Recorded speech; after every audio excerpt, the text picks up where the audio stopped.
بسم اللہ الرحمن الرحیم۔ محترم سامعین، السلام علیکم ورحمۃ اللہ وبرکاتہ۔ ہم پڑھ رہے ہیں سیرت النبی صلی اللہ علیہ وسلم قدم با قدم، اور آج کا عنوان ہے اسلام کی تبلیغ۔ اس کے بعد کچھ دن تک آپ خاموش رہے، پھر آپ کے پاس جبریل علیہ السلام نازل ہوئے۔ انہوں نے آپ کو اللہ کی جانب سے اللہ تعالیٰ کے پیغام کو ہر طرف پھیلا دینے کا حکم سنایا۔ آپ صلی اللہ علیہ وسلم نے دوبارہ لوگوں کو جمع فرمایا، ان کے سامنے یہ خطبہ ارشاد فرمایا: اللہ کی قسم جس کے سوا کوئی معبود نہیں، میں خاص طور پر تمہاری طرف اور عام طور پر سارے انسانوں کی طرف اللہ کا رسول بنا کر بھیجا گیا ہوں۔ اللہ کی قسم تم جس طرح جاگتے ہو اسی طرح ایک دن حساب کتاب کے لیے دوبارہ جگائے جاؤ گے، پھر تم جو کچھ کر رہے ہو اس کا حساب تم سے لیا جائے گا۔ اچھائیوں اور نیک اعمال کے بدلے میں تمہیں اچھا بدلہ ملے گا اور برائی کا بدلہ برا ملے گا۔ وہاں بلا شبہ ہمیشہ ہمیشہ کے لیے جنت ہے، اور سبحان اللہ، یا ہمیشہ ہمیشہ کے لیے جہنم ہے۔ استغفر اللہ۔ اللہ کی قسم اے بنی عبد المطلب، میرے علم میں ایسا کوئی نوجوان نہیں جو اپنی قوم کے لیے اس سے بہتر اور اعلیٰ کوئی چیز لے کر آیا ہو۔ میں تمہارے واسطے دنیا اور آخرت کی بھلائی لے کر آیا ہوں۔ آپ صلی اللہ علیہ وسلم کے اس خطبے کو سن کر ابو لہب نے سخت ترین انداز میں کہا: اے بنی عبد المطلب، اللہ کی قسم یہ ایک فتنہ ہے، اس سے پہلے کوئی دوسرا اس پر ہاتھ ڈالے بہتر یہ ہے کہ تم ہی اس پر قابو پا لو۔ یہ معاملہ ایسا ہے کہ اگر تم اس کی بات سن کر مسلمان ہو جاتے ہو تو یہ تمہارے لیے ذلت و رسوائی کی بات ہوگی۔ اگر تم اسے دوسرے دشمنوں سے بچانے کی کوشش کرو گے تو تم خود قتل ہو جاؤ گے۔ اس کے جواب میں اس کی بہن یعنی نبی کریم صلی اللہ علیہ وسلم کی پھوپھی صفیہ رضی اللہ عنہا نے کہا: بھائی، کیا اپنے بھتیجے کو اس طرح رسوا کرنا تمہارے لیے مناسب ہے؟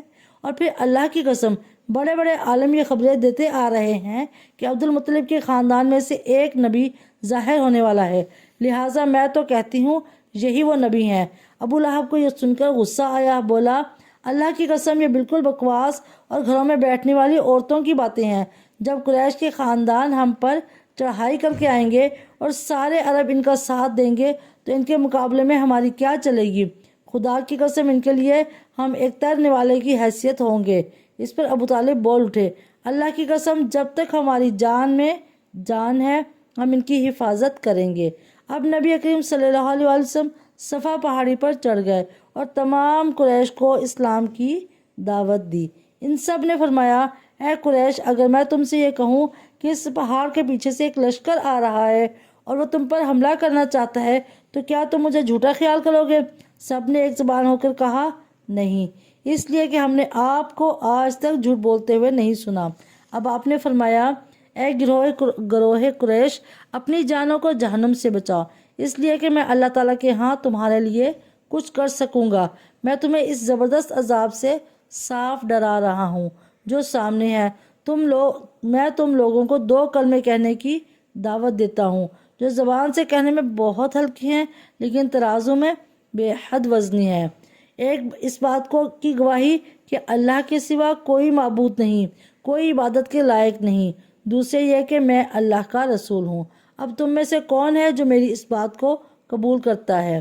آپ کے خاموش ہونے پر ان سب میں سے کوئی نہ بولا، تو آپ نے اپنی بات پھر دہرائی، پھر آپ نے تیسری بار اپنی بات دہرائی، مگر اس بار بھی سب خاموش کھڑے رہے۔ اتنا ہوا کہ سب نے آپ کی بات خاموشی سے سن لی اور واپس چلے گئے۔ ایک دن قریش کے لوگ مسجد حرام میں جمع تھے، بتوں کو سجدہ کر رہے تھے۔ اللہ اکبر! آپ نے یہ منظر دیکھا تو فرمایا: اے گروہ قریش، اللہ کی قسم تم اپنے باپ ابراہیم علیہ السلام کے راستے سے ہٹ گئے ہو۔ آپ کی بات کے جواب میں قریش بولے: ہم اللہ تعالیٰ کی محبت ہی میں بتوں کو پوجتے ہیں تاکہ اس طرح ہم اللہ تعالیٰ کے قریب ہو سکیں۔ افسوس! آج کل ان گنت لوگ بھی قبروں کو سجدہ بالکل اسی خیال سے کرتی ہیں اور خود کو مسلمان کہتے ہیں۔ اس موقع پر اللہ تعالیٰ نے ان کی بات کے جواب میں وحی نازل فرمائے۔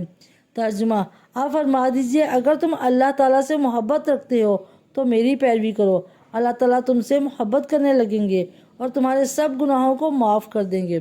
سورہ آل عمران آیت نمبر 31۔ قریش کو یہ بات بہت ناگوار گزری۔ انہوں نے ابو طالب سے شکایت کی: ابو طالب، تمہارے بھتیجے نے ہمارے معبودوں کو برا کہا ہے، ہمارے دین میں عیب نکالے ہیں، ہمیں بے عقل ٹھہرایا ہے، اس نے ہمارے باپ دادا تک کو گمراہ کہا ہے، اس لیے یا تو ہماری طرف سے آپ اس سے نپٹیے یا ہمارے اور اس کے درمیان سے ہٹ جائیے، کیونکہ خود آپ بھی اسی دین پر چلتے ہیں جو ہمارا ہے اور اس کے دین کے آپ بھی خلاف ہیں۔ ابو طالب نے انہیں نرم الفاظ میں یہ جواب دے کر واپس بھیج دیا کہ اچھا، میں انہیں سمجھاؤں گا۔ ادھر اللہ تعالیٰ نے حضرت جبرائیل علیہ السلام کو آپ کی خدمت میں بھیجا۔ حضرت جبرائیل نہایت حسین شکل و صورت میں بہترین خوشبو لگائے ظاہر ہوئے اور بولے، اے محمد صلی اللہ علیہ وسلم، اللہ تعالیٰ آپ کو سلام فرماتے ہیں اور فرماتے ہیں کہ آپ تمام جنوں اور انسانوں کی طرف اللہ تعالیٰ کے رسول ہیں، اس لیے انہیں کلمہ لا الہ الا اللہ کی طرف بلائیے۔ یہ حکم ملتے ہی آپ نے قریش کو براہ راست تبلیغ شروع کر دی، اور حالت اس وقت یہ تھی کہ کافروں کے پاس پوری طاقت تھی اور وہ آپ کی پیروی کرنے کے لیے ہرگز تیار نہیں تھے، اور کفر و شرک اور ان کے دلوں میں بسا ہوا تھا۔ بتوں کی محبت ان کے اندر سرایت کر چکی تھی، ان کے دل اس شرک اور گمراہی کے سوا کوئی چیز بھی قبول کرنے پر آمادہ نہیں تھے۔ اللہ اکبر، استغفر اللہ۔ شرک کی بیماری لوگوں میں پوری طرح سما چکی تھی۔ آپ صلی اللہ علیہ وسلم کی تبلیغ کا یہ سلسلہ جو بہت بڑھ گیا تو قریش کے درمیان ہر وقت آپ ہی کا ذکر ہونے لگا۔ وہ لوگ ایک دوسرے سے بڑھ چڑھ کر آپ سے دشمنی پر اتر آئے، آپ کے قتل کے منصوبے بنانے لگے، یہاں تک کہ سوچنے لگے آپ کا معاشرتی بائیکاٹ کر دیا جائے۔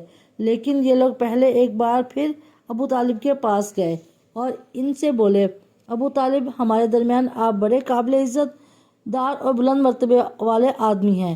ہم نے آپ سے درخواست کی تھی کہ آپ اپنے بھتیجے کو روکیے، مگر آپ نے کچھ نہیں کیا۔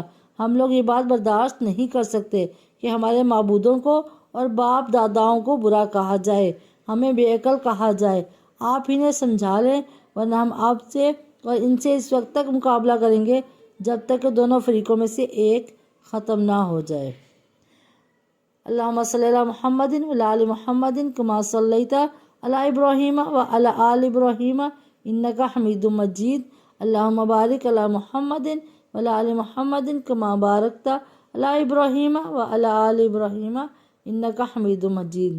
اللہ پاک ہمیں سیرت النبی کو صحیح طرح پڑھنے، سمجھنے اور سنت کے مطابق زندگی گزارنے کی توفیق عطا فرمائے۔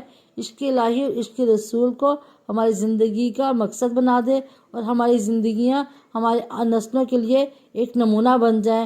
نبی پاک صلی اللہ علیہ وسلم کو آئیڈیل مانتے ہوئے ہم اپنی زندگیوں کو سنت کے مطابق ڈال لیں۔ اللہ پاک ہمارے لیے آسانی عطا فرمائے اس فتنوں کے دور میں، اور ہمیں صحیح محبت کرنے، سنت رسول سے محبت کرنے کی توفیق عطا فرمائے۔ آمین ثم آمین۔ السلام علیکم ورحمۃ اللہ وبرکاتہ۔